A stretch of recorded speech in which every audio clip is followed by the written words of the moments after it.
Hey, what's going on, everybody? Manny back once again. Welcome to DFS Zone. I have a brand new NBA DFS video for you guys today. But before I get started with this 10 gamer in the association, I appreciate you guys drop a like on the video. If you're new to the channel, it's your first time here, have not ever seen any of my NBA videos, any videos whatsoever, the only thing you need to do to be a part of the community, get access to the videos, is to become a subscriber. So if you haven't done so already, before you go, make sure you subscribe.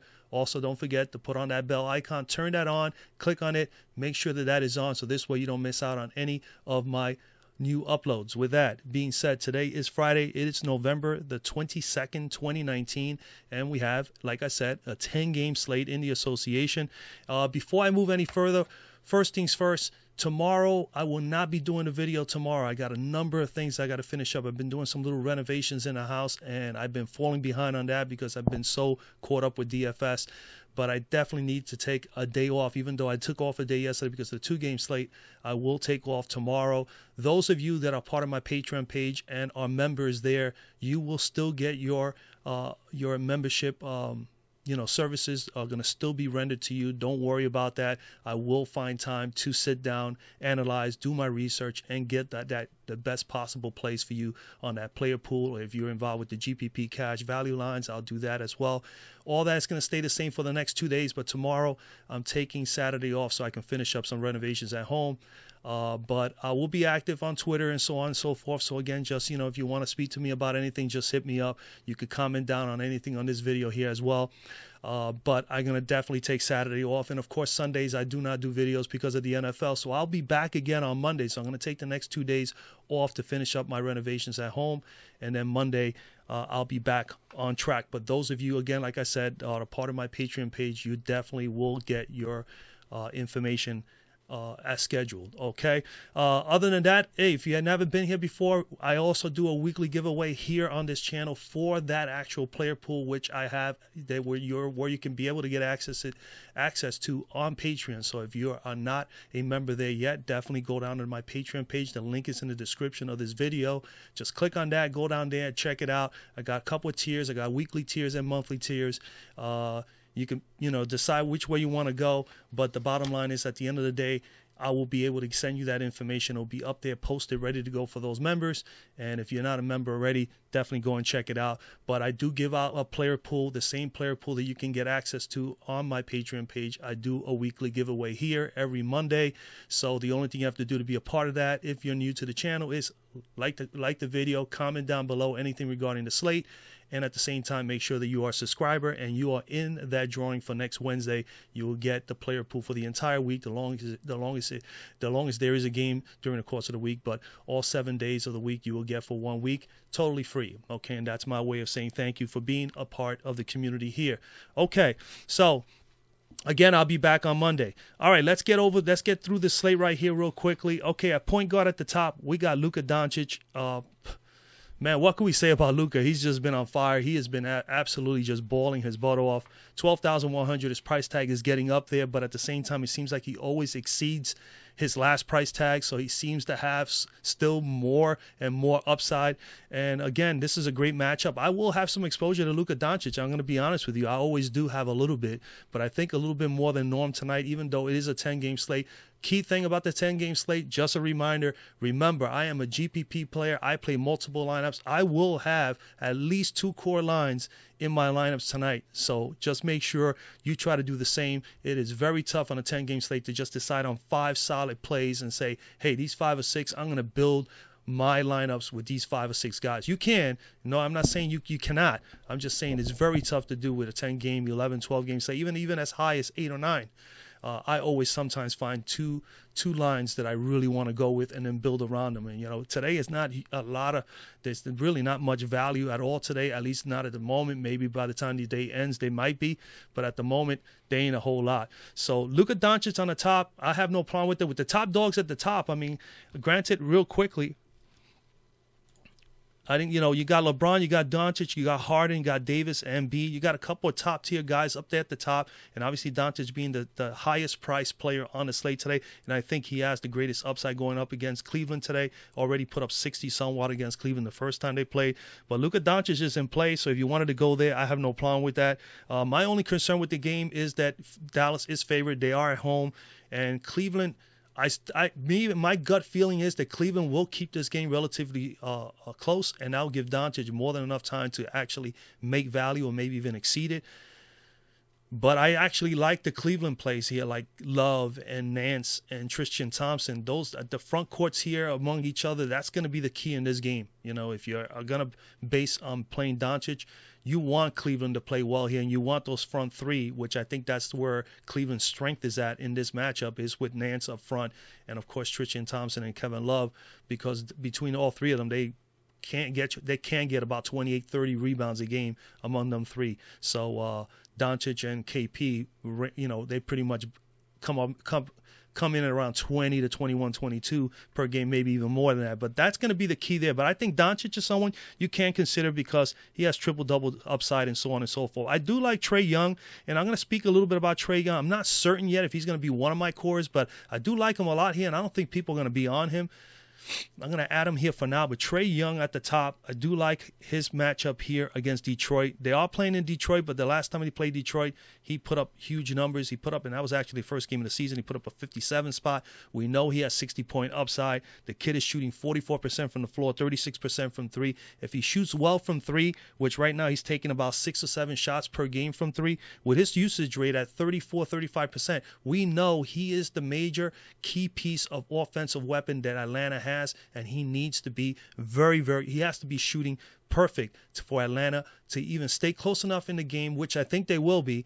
And this should be a competitive enough game for him to get what we need him to get here. At 9,700, you need about 46, 47. On DK's 9,400. I have no problem with Trae Young here. I think a lot of people are not going to be looking at him. He's going to be overlooked. And he is due to have a big 60-point game again.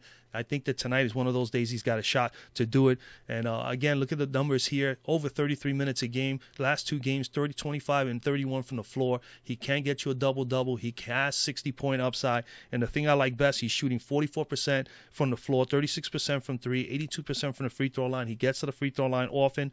All right. His usage rate is at 34 to 35%, taking 21-plus shots a game on average, and he's shooting about 6 or 7 threes. And the key thing here is going up against Detroit. Detroit has been giving up quite a bit of points to point guards, especially from three-point.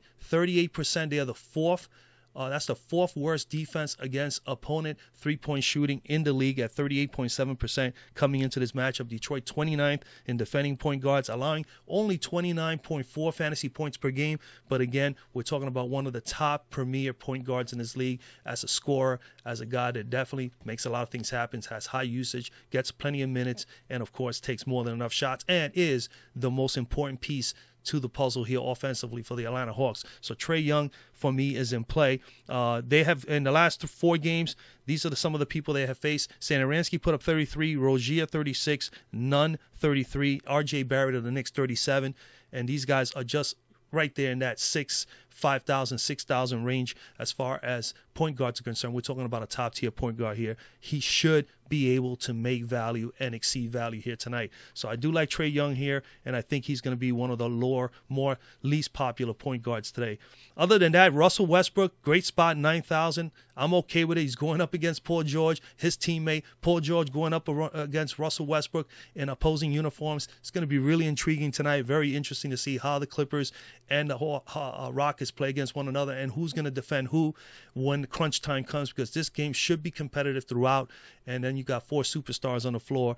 It's going to be really, I'm just looking to see how this all pans out with the guys on the floor. But I think Russell Westbrook going up against Beverly does have an advantage with his speed and his athleticism and everything he brings to the board, the way he moves on transition and all that could be a problem for Patrick Beverly, especially if Beverly plays and he's healthy, which I believe he is. So I do like Westbrook too as well. You could go that route. I do like Terry Rozier as well. I spoke to him the last time. He keeps not coming up with the big numbers, but Terry Rozier is an option as well. I definitely have him so far on my radar. 7,100, you only need 35 from him. He has 40-point upside. Numbers for Rozier, 6,200 on DK. You need 31. He's shooting 41 from the floor, 35% from three. His usage rate is around 24 to 25%, so he's getting more than enough opportunities. He's taking 18, 19 shots a game, including threes, all included. With 40-point upside going up against San Antonio, who has been giving up 39.6 fantasy points to opposing point guards. Definitely Rozier. The key with Rozier and the key for Devonte tonight for the Charlotte Hornets, if they're going to stay in this game, because this is the highest implied total game of the night. And the other thing also I like about this is that they're going up against Washington. Washington is the 5th highest paced up team in the league, and Charlotte's going to have to play up in pace. But with these two backcourt guys between Rozier and DeJounte, I do feel that Charlotte can hang here. Definitely have a great game against Washington, and these guys should have the opportunity, and they are in a favorable matchup where they should have some success. So I like Rozier as well, so he's on my radar among others. Let's move over to shooting guard. At shooting guard at the top, you got Harden, you got Beal. I do think Beal is someone you can consider. Harden smashed the last time, and Westbrook didn't in their game against the Clippers, but this time around, you're going to have PG-13 also in the matchup. The last time it was just only with Kawhi. This time around, you're going to have Paul George as well as Kawhi. It's going to be very interesting on how Harden handles that. But he could be someone that you can definitely consider, but you could go two ways here. You could go like, hey, you know what? Chances are a lot of people are not going to be on Harden because of the matchup, and a lot of people are probably not going to be on George or Kawhi or even Russell for the same reason. But at the same time, on the flip side, you could flip this around and say, hey, you know what? I believe a lot of people are not going to be on these guys because of the matchup, because they're going to go up against each other. Maybe, just maybe, I should play one or two of these guys, and maybe these guys are only going to be 10, 15% owned or less, and that may be the difference in your actual slate. So, I mean, in your actual line. So you can go either way. If you want to have some exposure to them, why not? I'm not against it, but at the same time, for me, I think I'll probably be leaning more towards George or Russell Westbrook today, just simply because those guys were teammates last year, and I'm sure they both want to get the best of one another now that they're in different teams. Bradley Beal definitely is someone that I do like in this matchup, 9,800. I think he could definitely smash here against Charlotte. So he is someone that I'm going to consider in my lines. I'm going to come all the way down. Obviously, I'm going to keep talking about these two guys here, Spencer Dinwiddie, Devonte Graham. I'm going to go Devonte Graham again today. I do like him a whole lot in this matchup, and I will have quite a bit of exposure to Dinwiddie as well. But Graham here, man, again, the key here is burying the shots. If he buries his shots, he should be fine. He's getting more than enough minutes. He's playing more than enough minutes. He's playing over 34 minutes a game on average. He's shooting 40% from the floor, 41% from three. He's shooting better from three than he is from the floor. So that comes to show you, if he starts burying his shots from the floor, he'll have a better opportunity to put up more fantasy points. You know, at 7,400, you need pretty much about 36, 37 to me value. And he is 6,900 on DK, need 34. He's averaging 32. And we know that he has upside. He's been able to get to 47 and even as high as 55. So he has a 55-point ceiling. You know, granted, the only problem is if his shots are not going down, he can get you, he could get you 19, he could get you 24 like he did in the last game. Even though he scored 17 from the floor, he didn't do much of anything else. So it's very, very important. I think for him, it's the shots. If he can bury his shots, he'll be just fine. Now look at these numbers. His usage rate is 26%. He's taking 26 to 27 shots a game total with threes. But the problem is he's not burying the three-pointers, and the field goal percentage is not he's not burying his regular shots from the floor. If he's able to do that, he'll be able to do a lot better in these matchups. He's going up against Washington. They are 26 defending shooting guards. They've been allowing 38 fantasy points per game to opposing shooting guards. They just gave up 40 to Forbes, which I did recommend in my player pool in the last game. 41 to Fournier, 35 to Smart, 26 to Culver. That's all in the last 4 games. Again, if he buries the three ball. Another thing also in this game I was looking up as far as statistics real quickly, Washington has given up quite a bit of three-point shooting to opposing opponents that shoot from three. So again, that is critical also here. They have been allowing over 13 threes a game on average.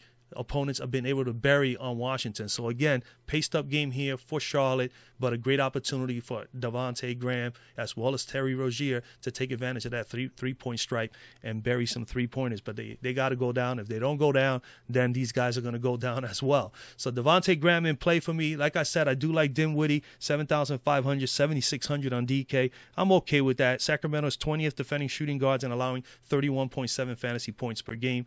So right now we'll just throw in Devonte Graham. But like I said, I do have plans for exposure in some other areas. We go to small forward. You got LeBron James at the top. Nothing wrong with playing with James. Nothing wrong playing James. Nothing wrong playing with playing Anthony Davis today, at least in my opinion. We'll probably sprinkle them in a few of those little quarter GPPs, but I'm going to go with Paul George. I mean, I like the whole idea of him going up against Russell. They're both teammates. Again, it's just, I'm sure they're going to be pumped up. They're going to have fun playing with one another. Another thing is, he's only $8,600 with a 50, 60-point upside, in a matchup like this where he's going to get a little fired up about playing against a very good team. I do like the whole idea of Paul George here to be able to put up some huge numbers. I mean, he's playing more than enough minutes. He started with only 20 to 24. He's up to 29. Then, bam, 37 minutes against Boston. Put up 25, 5, 8, and 1. Wasn't an explosive game for him, but again, he was near value at 41. He's been as high as 52. He's had a high of 52 at 8,600. You only need 43. On DK, he's 8,100. You need 40. He's averaging 41 already. Okay. He has 50-point upside. His last 4 games, I went back to last year when he was with Russell and he played against Harden and Chris Paul and them. He put up 52 in one game, 63, 52, and 59. Now, again, he's not on the same team anymore. Neither is Russell is, but it comes to show you that he can play with another superstar on the same team and be able to get his share of shots. And he will. He's going to get his share of shots. Houston coming in here, again, going back to him, 53% shooting, 47% from 3, 93% from the free throw line.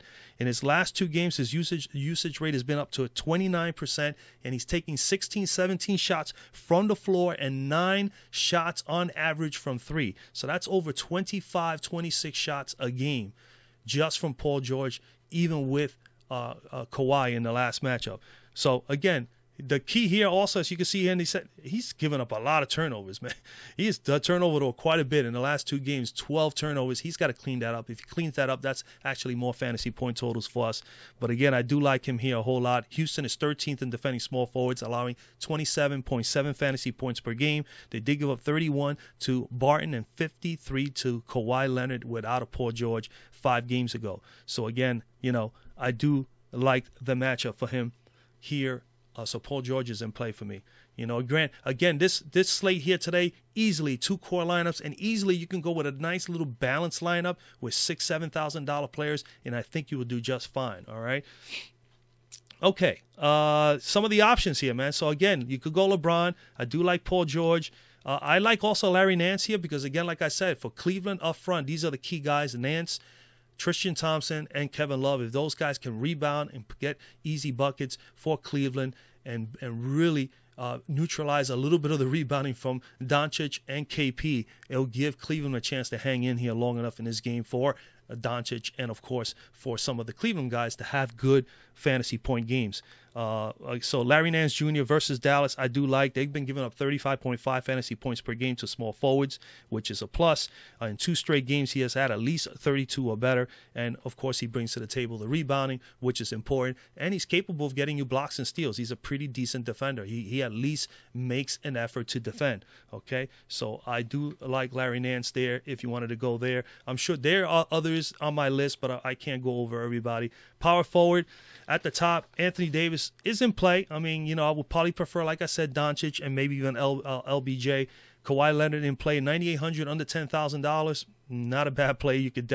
I could see, anybody going with Kawhi a little bit. It is a matchup against Houston, but nonetheless, I think you'll be fine. Remember, for Kawhi and Paul George, PG-13, they're the better defenders as opposed to Harden and Russell Westbrook. So keep that in mind too.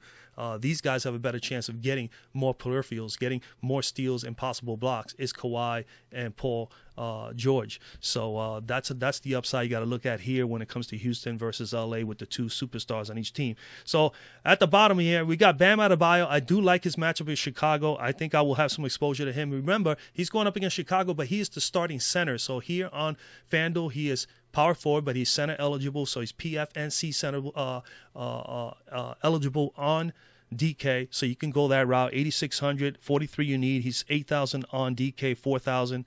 You need 40 to meet value. Chicago is 19th in defending centers, and they've been allowing 34.2 to opposing centers thus far over the last 5 or 6 games. You could go to KP as well. Like I said, that's a critical matchup going against Love. So I'm okay with all these guys right here, Adebayo, Porzingis, and Love. I still got to just do a little bit more research, but right now, off the top of my head, easily, Adebayo is definitely someone to consider in this matchup at center versus Chicago, going up against Wendell Carter Jr. And then K. Love here against Dallas. He did put up almost 50 or 45 or so in the first game. He is definitely an option. But I'm going to come down, save a little money at small forward. And I'm going to pick on Brooklyn like usual, and I'm going to go with Rashad Holmes. Remember, he's power forward, center, eligible on DK. On FanDuel, if you play him, you got to play him in the power forward spot, but he has been playing center and doing a great job of keeping that team athletic in the front court. He's a good defender. He can get you rebounds. He can get you some blocks. His playing time has gone up as far as minutes are concerned. Was at 29, pretty much 29 or better over the last 4 or 5 games. Just came off a double-double. He, like I say, gets you blocks and steals. Has 40-point upside. He's done it already 3 times already at 6,500. You need 31-32 to me value. He is 6,300 on DK. Going up against Brooklyn, we hate to do it. His usage rate has actually been climbing up 19 to 20%, taking 9 to 10 shots from the floor. And like I said, pretty good defender. But Brooklyn coming in here, they are 29th in defending centers, and they've been allowing 36.4 fantasy points per game, which is more than enough for Rashad Holmes to put up at least a 40 spot or better in this matchup. So I do like Rashad Holmes here a whole lot here against Brooklyn. And like I said, you also have Adebayo. I think KP and even K Love could be guys you can definitely go to. You know, coming down on the lower tier, you know, Hachimura is someone that I'm actually have my eye on. The same as here with against Brooklyn, Sacramento with Bielitsa. But some of these guys are starting to get up there in price. And, you know, Royce O'Neal plays more than enough minutes at 3,900. He could be a viable option. Mike Scott played huge minutes in the last game for Philadelphia. We don't know. He's always up and down with the minutes. There's a couple of guys here, all right? At center, we're going to go to center. Embiid, Drummond, Capella, all on the top. Jokic, you know, Embiid in a good spot against San Antonio. Drummond in a good spot against Atlanta. You could go Drummond here. I'm always a little concerned with Drummond now, and its price tag has come down, and that's simply because Blake Griffin is playing, and Blake Griffin takes up some of the rebounding opportunities for him and some of the scoring. So, and some of the stuff that he will be getting more putbacks and all that in the paint. Capella has been on fire. He's been fantastic. He's had 5 straight games, man. It just hit me right. 5 straight games. I remember him. He has had 5 straight games with at least 20 rebounds or more. So he has been incredible for Houston. But his price tag is up there a little bit. But he is in a good matchup as well. I'm gonna pay down just a little bit. Now, granted, I will have I believe I will have exposure to Capella and maybe Andrew Drummond just a little bit. Another guy that's in a great spot is Rudy Gobert, but, man, they are favored by such a huge amount that it's a scary thought to even think about playing Gobert at 8,600. But he's in a smash situation, probably in the best smash situation for any of the centers tonight. But maybe just a few quarter GPPs for me. But I think he's someone you can consider. But, man, it is a little risky play here with that game getting out of hand in Utah because Golden State is so bad. But I'm going to go down because I really believe this game is going to be competitive. And I'm going to go with Tristan Thompson at 6,800. And I forgot to put here Rashad Holmes. Let's do that real quick for the viewers. But Tristan Thompson, 6,800, pretty much need about 33, 34 to me value. He on DK is 5,700. You only need 27 there. He's averaging 35, so he's priced just perfect on DK. But at FanDuel here, just about right at 6,800. He's shooting 53% from the floor, 43% from 3 for the minimal amount of shots he takes. He has already played against Dallas, like I mentioned. He put up a 40 spot in that game in the first meeting. His usage rate is pretty good for him being a starting center for Cleveland, 21 to as high as 22% at times, taking 10, 11 shots a game. And, of course, he can get you the rebounds, which is important. He has 10 rebounds a game. I think he's 12th or 13th in the league in rebounds. So he's going to be a rebounder for you, can get you some easy baskets. And, of course, he is capable of getting you some blocks and steals. He didn't get none in the prior game. He only had 1 block and no steals. But he is good for a block and a steal per game. And as you can see against Dallas, he actually had 1 block and 2 steals in that game, and he had a double-double. So plays more than 30 minutes a game.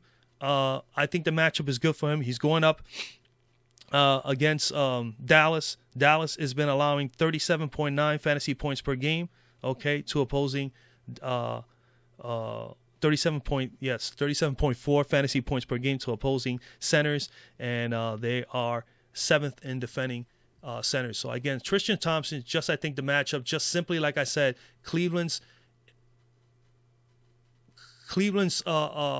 front court for me in this matchup is going to be key for Cleveland to be successful in this game against Dallas. For one, Dallas is at home. They're going to play really, really fast. They're going to really put up a lot of points. But Cleveland here, they need that rebounding. They need the rebounding. They need the easy baskets. These guys got to play well here for them to even have a shot to stay in this game. And something tells me that Tristan, Kevin Love, and Larry Nance will be able to do that here today long enough for this game to stay tight enough for Doncic to do his thing and actually do a little more, but at the same time for these guys to be successful too. And again, he only needs 34 to 35 fantasy points to at least make value. I think he's going to get 40 or better today. So Tristan Thompson in play. And like I said, Bam Adebayo is an option here because he's power forward center eligible. And like I said, I do have some plans to have some exposure to possible Drummond and Capella in these matchups today. Not anybody really lower than Tristan Thompson I'm interested in. And that's pretty much it, guys. I mean, that's where I'm at. Again, if you want to follow along, you want to be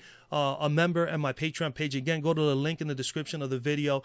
A lot of things can change. Remember, don't just plug and play these guys. I've been saying that. It's the same thing all the time. I'm just going to, the bottom line is I got to still do a little bit more research. But right now, very early on, 6-7 hours before lock, I kind of like these guys at the moment, plus the ones I mentioned. And then, of course, there's more. It's a 10-game slate, so the player pool is right now over 80, 90 players in it for the night. And you got to wind that player pool down. You got to get that down to at least 30 or 35, solid plays, maybe even 40 to make lineups from. So, again, if you want to have an opportunity to have that list, just go on down the Patreon page. Other than that, the only thing you have to do is like, comment, and, of course, subscribe to the channel, and you'll be in that weekly join as well. Again, man, wish you guys a lot of luck, man. The grind continues. Remember, I'm not going to have a video tomorrow. Won't have one on Sunday. We'll be back on Monday. Those of you that are members in the Patreon page, just remember, you will get your information today, tomorrow, and Sunday. Okay? That's bottom line. That is definitely priority because you guys come first, with that. So, obviously, whatever I'm doing at home, I got to put it aside for a little while and do my research and make sure I take care of you people. All right. Thank you so much again, man, for watching the video. Again, God bless. Have a great night.